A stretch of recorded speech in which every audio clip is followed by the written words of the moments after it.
At such low temperatures, vehicle engines can lock up. And that's a significant concern for fleets of school buses, where any delay leaves a number of kids shivering at the bus stop.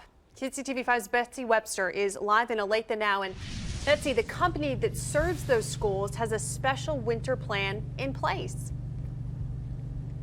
That's right, Ellen. Part of that plan involves what the drivers did before they even went home for the day today. For one thing, they installed these covers on the windshields. Another part of the plan involves what's called a start crew, a crew that arrives a full hour before the drivers do.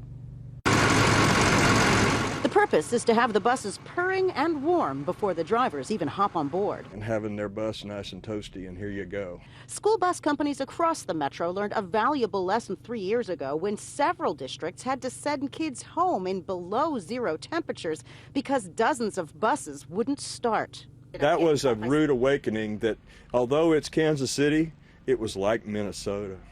And we learned from how they do it, and they're quite good at it. Now, the folks at First Student have diesel fuel additives and lower viscosity oil for cold weather to keep fluids from thickening. And they have more powerful batteries. But they also give constant reminders about shutting down all of the switches at the day's end. Don't drain that precious battery. In this particular case, these big buses have 2 and 3 batteries, but still you want to make sure it's kind of like your checkbook, that you leave it as full as possible. Before they leave, they also cover the windshield to cut back on morning frost scraping time.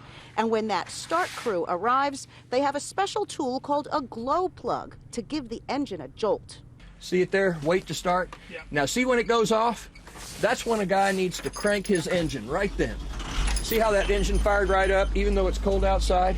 Using these tools is key to keeping on schedule and getting all 8,000 riders on board promptly. It's a huge responsibility. Especially when the wait outside is so taxing.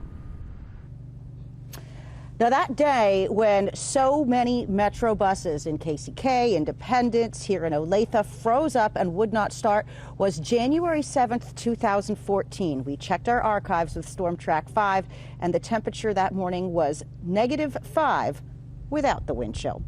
Live in Olathe, Kansas, Betsy Webster, KCTV5 News.